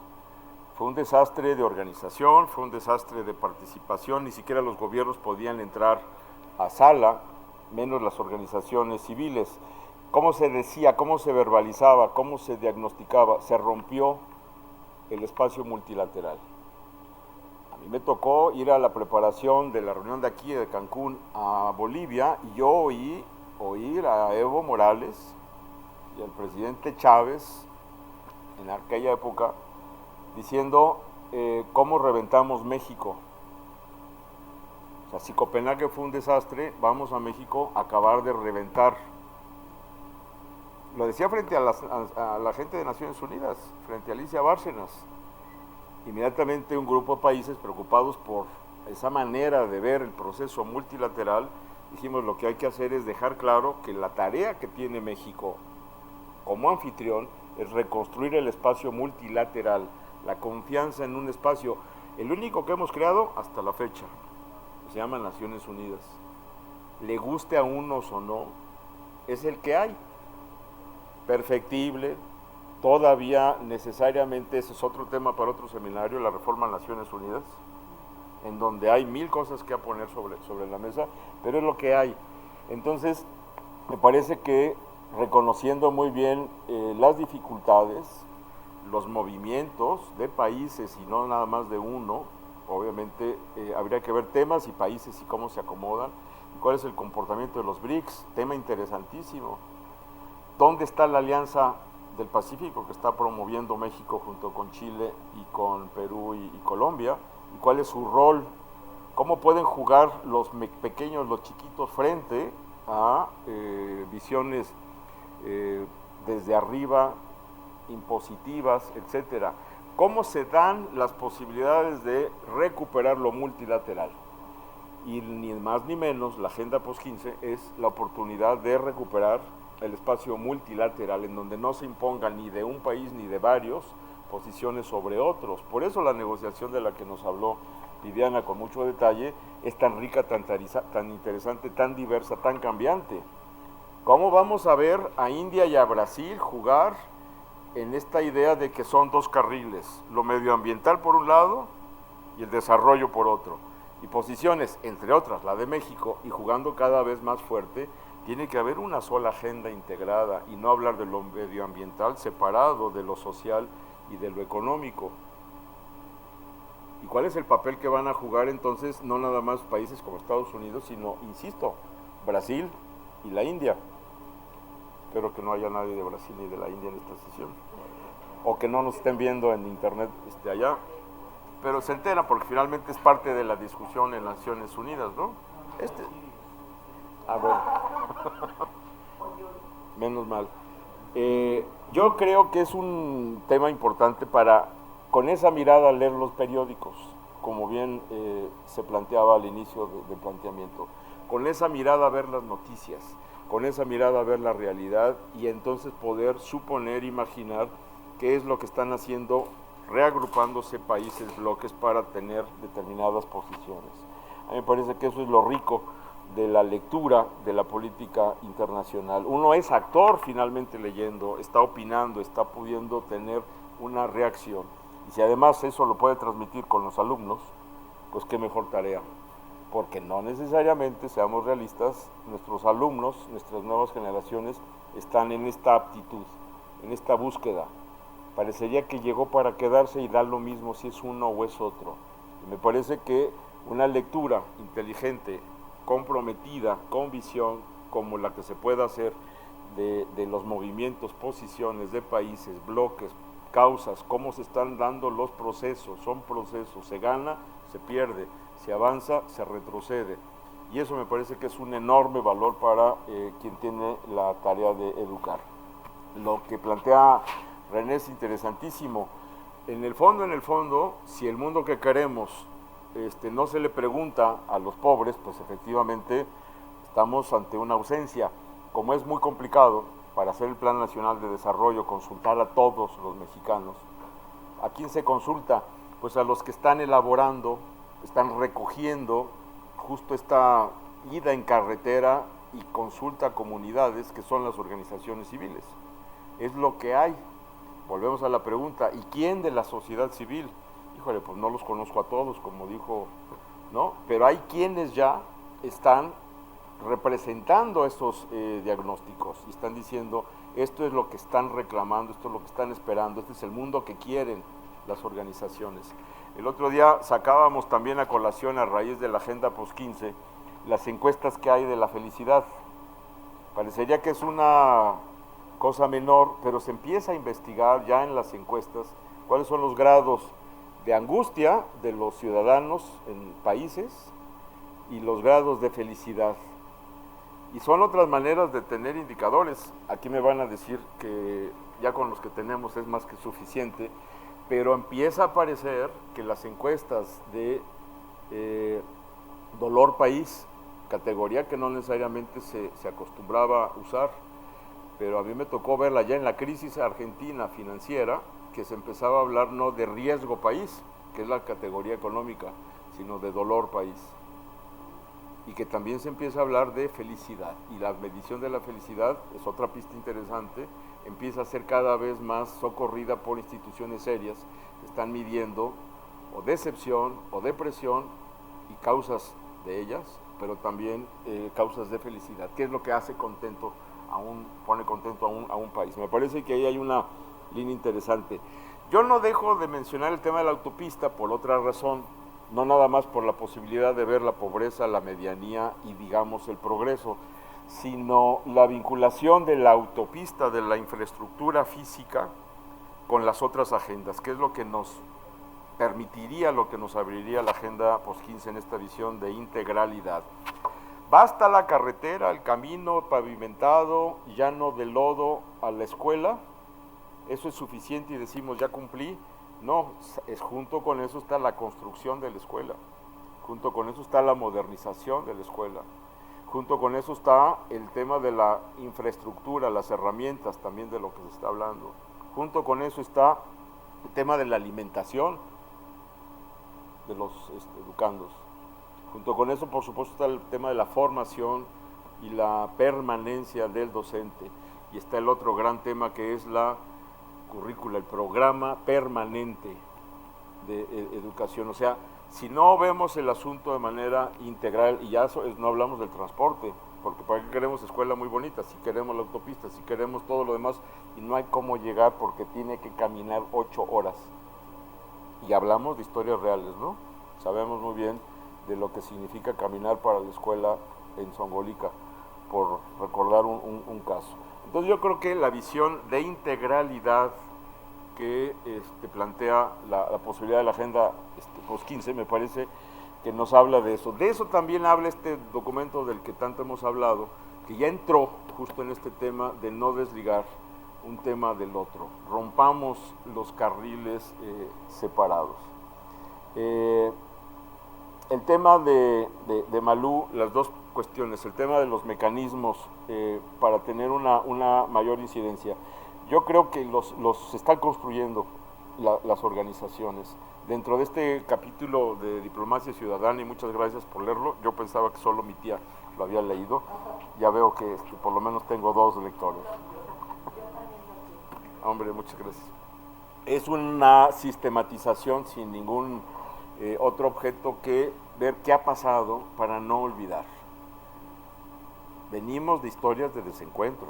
No podemos olvidar que hace 10 años en Guadalajara, no en la época de don Porfirio, no, hace 10 años en Guadalajara fueron reprimidos estudiantes por ejercer su derecho a manifestarse, por derecho a protestar, y bueno, acabaron con procesos judiciales. Igual que en Copenhague, no somos muy distintos. El desastre de la COP15 en Copenhague fue meter a 800 a la cárcel por el simple delito de haber salido a protestar y exigir que hubiera realmente decisiones políticas en tema de cambio climático. Y ahí venimos. Una de las lecciones de los aprendizajes para poder hacer todo este ejercicio de consulta en serio y no de simulación, viene de revisar qué pasó en nuestro propio país hace muy pocos años y de cómo podemos mejorar las maneras de la interlocución. Yo creo que sí hay voluntad de construir estos mecanismos en donde haya mayor incidencia. Me parece que siempre se está aprendiendo, se cruzan espacios, está la Iberoamericana, están muchos otros espacios todavía en proceso de construcción, pero la madre de todas las consultas, de todos los procesos, me parece que en este año y medio es la agenda post-15. Tienes toda la razón, hay estas lagunas, hay muy pocas organizaciones, comparado al total, interesadas en la política exterior. Y es una paradoja. No es posible que de 25,000 organizaciones, si somos realistas, hacemos cuentas, son muy pocas. Estamos hablando de 100, 150 organizaciones con agenda internacional, con preocupación de estar opinando en los foros internacionales. O sea, no es nada comparado al gran universo que ya hay en México de organizaciones civiles. ¿Cuál es la recomendación, el mecanismo por el que suponemos se puede acceder? Reconocer que no hay agendas locales, que todas las agendas son globales. Díganme un nombre de una organización, de una causa, y vamos a ver que tiene que ver con la agenda global. Indígenas, niños en situación de riesgo, niños migrantes no acompañados, para hablar del gran tema de estos últimos días, tema global. Mujeres, enfermedades, prevención, drogadicción, adicciones, todos los temas, por más de que los atienda una organización chiquita, modesta, en una colonia popular, en Iztapalapa, por decir algo, tiene que ver con la agenda global, igual que la que está en Sao Paulo atendiendo ese mismo problema, porque ya estamos en la misma agenda global. En la medida en que cada organización, por más chiquita, local, de colonia, de barrio, se identifique con la agenda global, sepa qué se está discutiendo en ese momento en el mundo, y ese es el espíritu también de estos espacios de consulta, post-15, va a dar el salto y va a decir, ya entendí. No quiere decir que vaya a Nueva York a la siguiente asamblea, pero que sepa, y es muy fácil, saber qué se está discutiendo, quién lo está defendiendo, quién no lo está defendiendo, quién es quién, y eso va a permitir, igual que en el primer tema, saber cómo se están moviendo los actores. Eso ya es un enorme paso, y me parece que ese es el reto que tenemos en este momento en México. Y supongo que para el seguimiento habrá organizaciones civiles que se especialicen en darle, digamos, el seguimiento, la Contraloría, la observación cercana a las metas que se decidan finalmente por país en los objetivos post-15. Eso es lo que están haciendo en materia de educación muchos observatorios. La última cifra que yo vi de este país, un número ya medio viejito, pero vale la pena recuperarlo, más de 35 observatorios nacionales y muchos de ellos dedicados al tema de educación. A mí me parece que hay ahí ya muchas organizaciones especializadas dándole seguimiento, que valdría la pena ver sus publicaciones, sus recomendaciones, porque hay ya un nuevo actor que se llama sociedad civil organizada, que le da afortunadamente seguimiento a estos temas. ¿Quién le va a dar? Y vuelvo para terminar con la primera pregunta, seguimiento a este gendarme del que se hablaba, las organizaciones civiles, las norteamericanas para empezar, y ya lo están haciendo, más allá del Congreso, que también juega mucho este rol al Ejecutivo. Ya no hay tal impunidad, y en Estados Unidos hay un movimiento civil enorme que le está dando seguimiento a las decisiones gubernamentales. ¿Cuáles son los pasos que pueden seguir y que serían interesantes? La relación de organizaciones civiles de distintos países en redes, que esa es la otra novedad y no habíamos hablado de ella. Ya no es la ONG solita. Oiga, yo vengo solito a hablar al nombre de mis 20 o 30 o 100 asociados. No, venimos a hablar al nombre de redes. En cambio climático apareció esto como un fenómeno novedoso, interesantísimo. Eran 60 organizaciones en una reunión en Madrid, se llama la Coalición de Cambio Climático, y hablan 4, con los negociadores mexicanos preparando la reunión de Cancún. No queríamos que nos pasara lo de Copenhague. Entonces recorrimos todos los espacios donde organizaciones civiles dijeron queremos hablar con los negociadores y el gobierno mexicano. Y en Madrid, 4 intervenciones a nombre de esta coalición de 60, en donde estaban sindicatos, organizaciones civiles, Greenpeace, Oxfam, y uno de ellos, de los 4, dice, yo me muero de ganas de hablar a nombre de mi organización y decirles todo lo que hacemos y lo que queremos hacer, pero traigo el mandato de hablar al nombre de los 60, que a mí me toca una de las 4 partes de la intervención. Eso es una modificación cualitativa enorme, porque entonces ya no tenemos 60 intervenciones y que no necesariamente eran coincidentes.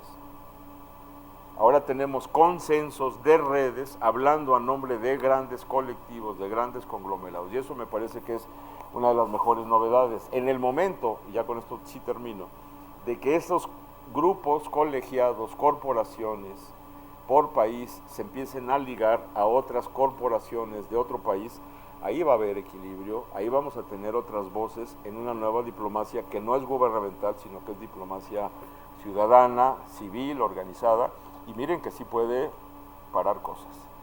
Estaban a punto de bombardear Siria, hablando de Siria.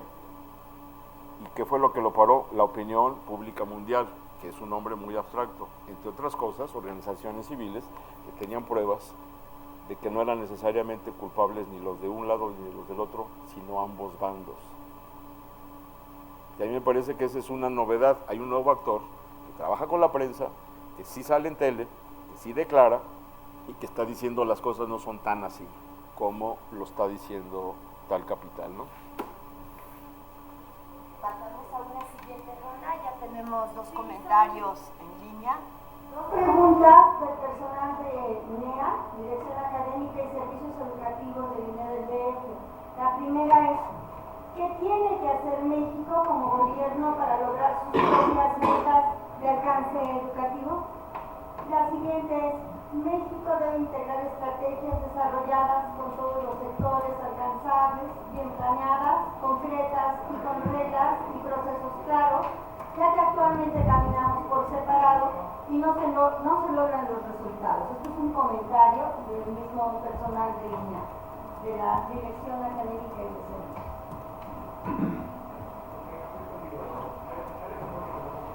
Pues son los grandes retos que tiene el país, ¿no?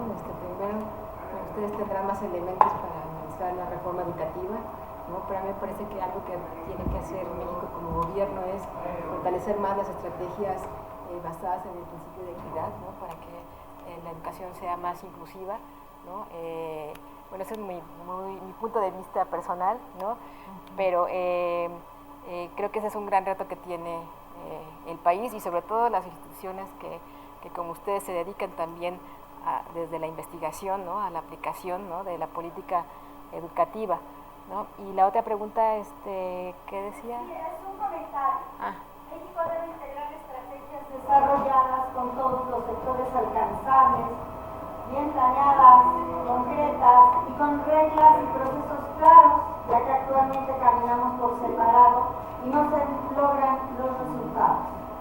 Pues ese es otro gran reto, ¿no? Ya decía Miguel que hay muy pocas, hablando en términos de la organización civil, que comparándonos con otros países hay muy pocas organizaciones, ¿no? Entonces quizás sí hay un desfase en el diálogo, ¿no? Entre los diversos actores que podemos participar para lograr el desarrollo, ¿no? Por mi parte sería la respuesta. Yo creo que hemos tratado de abordar esta preocupación. ¿Qué tiene que hacer el gobierno para lograr sus metas?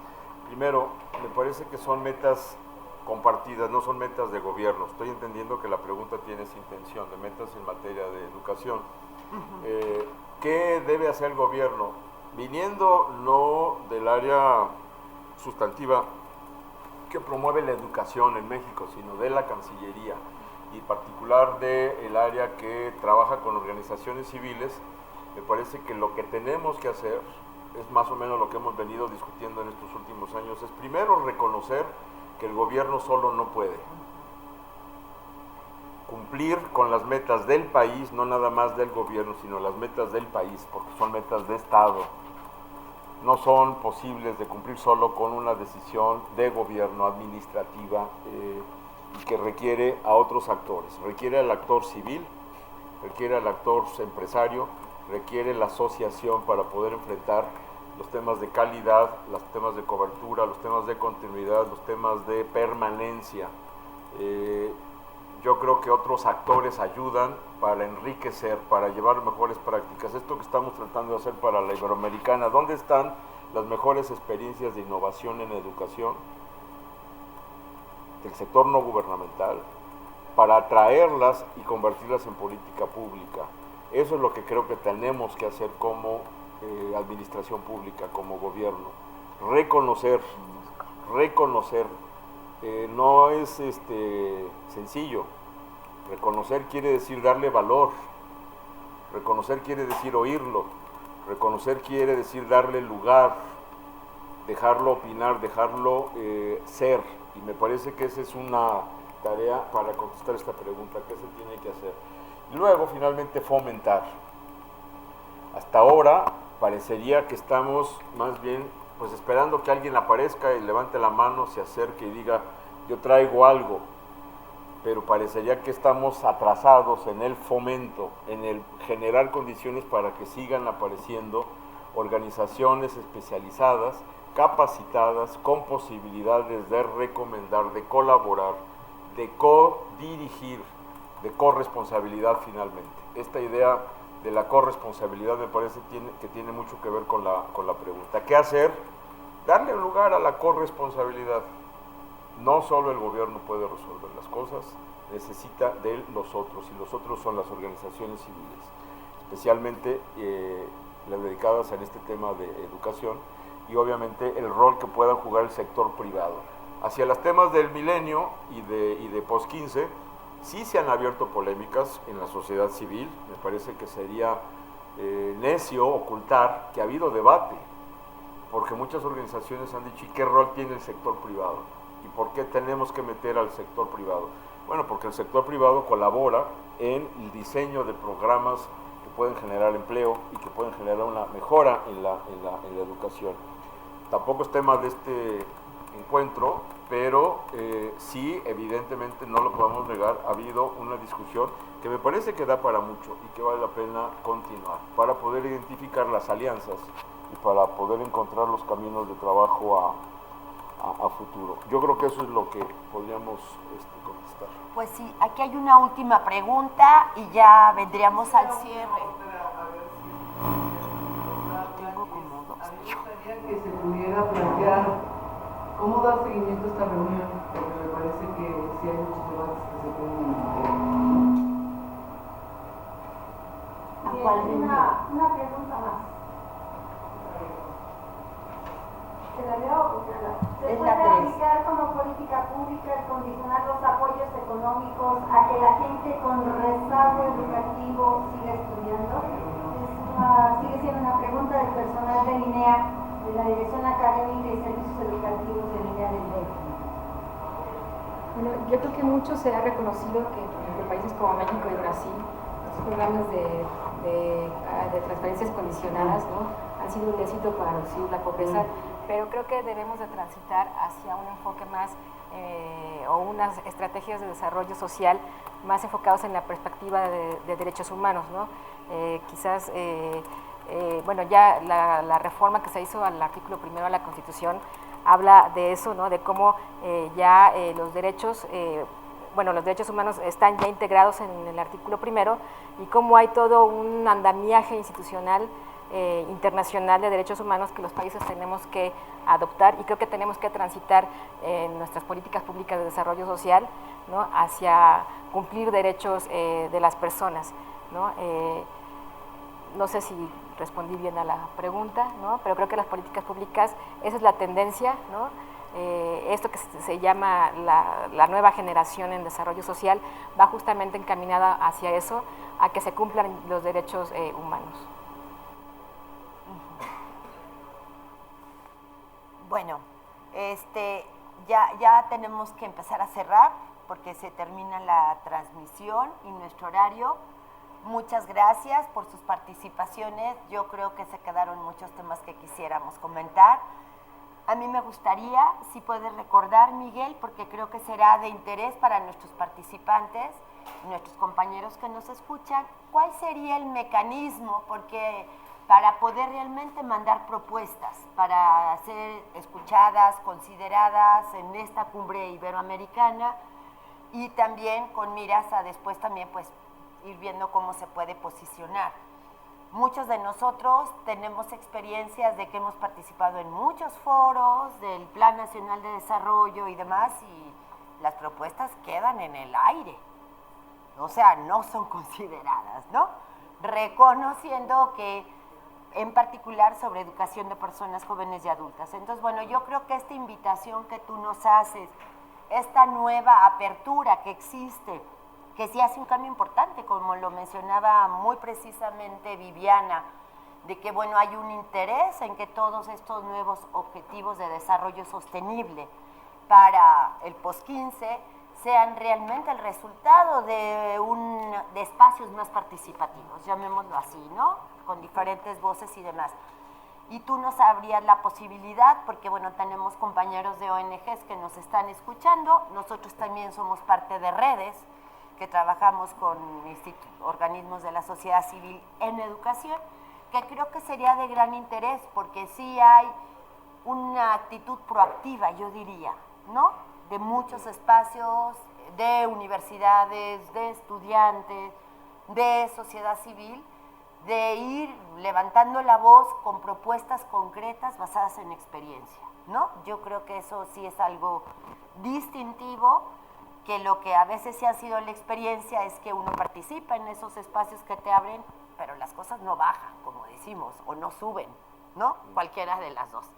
Entonces, no sé si nos pudiera recordar esta invitación de cómo sería el mecanismo, o después nos puedes mandar como una notita, o Edgar Cubero, para poderla nosotros pues circular en la red y con otros compañeros y compañeras que tenemos en los estados. Con mucho gusto, es muy preciso, muy concreto. Primero, reconocemos y saludamos, le damos la bienvenida a que muchos ciudadanos, sobre todo organizaciones y sobre todo redes, no es lo mismo que cada quien en lo particular diga yo pienso, a que su organización lo diga, o a que las redes que agrupan a varias organizaciones lo estén diciendo. No demerita una de la otra, pero obviamente tiene un enorme valor la opinión de la red. Bienvenida a las opiniones individuales, bienvenida a las de organizaciones y especialmente bienvenida a las de las redes. Por lo tanto, invitamos a que haya construcciones, propuestas para estos temas de los que hemos hablado, desde redes, desde organizaciones, pero también cabe la individual. ¿A dónde? A la página que ya pusimos, en donde se reciben, y como ustedes podrán ver en la misma página, en el mismo correo donde está esa página, hay una especie de cajón en donde se ponen las intervenciones, recomendaciones de organizaciones, en primer lugar para tenerlas visibles.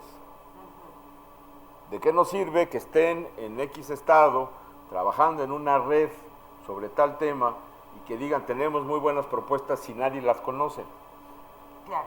Entonces, primera ganancia, hacerlas visibles, socializarlas, que las conozcan otras organizaciones, que las conozcan los negociadores. Eso es lo que se busca con ese primer intento, por esa primera invitación.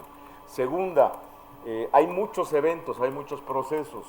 Viene la Iberoamericana, no es abierta para todos, se están invitando organizaciones que tengan algo que enseñar en materia de innovación, en cultura y en educación. Pero muchos le pueden dar seguimiento. No todo el mundo va a ir a Nueva York en septiembre del 2015, pero seguramente muchos van a poder ver los talleres que se hacen, las sesiones donde se presentan conclusiones. ¿Y cuál es el reclamo? Y tú lo acabas de recuperar. Es que yo no vi mi párrafo. Bueno, no necesariamente va a estar el párrafo que todos queríamos, pero la primera idea es hasta dónde hay una demanda sentida recogida. Nos preguntaban, ¿y hasta dónde se va a hablar de jóvenes? ¿En qué capítulo de la declaración en Nueva York? Pues a lo mejor no hay una declaración sobre jóvenes, pero hay que ver dónde está el espíritu transversal en todas las negociaciones cuando se hable del tema de derechos humanos, cuando se habla del tema de educación, cuando se habla del tema de salud, cuando se habla del tema del ingreso y empleo digno, etcétera, etcétera. Ahí es en donde está apareciendo el actor jóvenes, o el actor mujeres, o el actor indígenas, o el actor migrante. Esa es otra manera de entender las cosas y por eso no necesariamente vamos a ver el párrafo que nosotros aspirábamos a que estuviera en el documento. Y finalmente, la gran tarea es Agenda Post-15, pero no es ni la última, no es la única y no es la última. Lo que importa es tener claro qué queremos, lo que importa es tener claro quién se está moviendo, para dónde se está moviendo y qué queremos nosotros, qué proponemos nosotros. Acordémonos que el tema de Naciones Unidas lo decíamos en las resoluciones, nosotros los pueblos. Nosotros somos parte de ese nosotros los pueblos. Los que nos están siguiendo, los que están aquí presentes, somos ese nosotros. La idea es, y con eso agradezco y terminamos y agradecemos la invitación, no olvidemos que es un mandato que nosotros le dimos a Naciones Unidas. Somos nosotros también parte chiquita, pero somos nosotros también hoy en la pedagógica parte de ese gran nosotros. Y gracias por permitirnos venir a recordarlo junto con ustedes. Gracias, Miguel. Gracias, Viviana.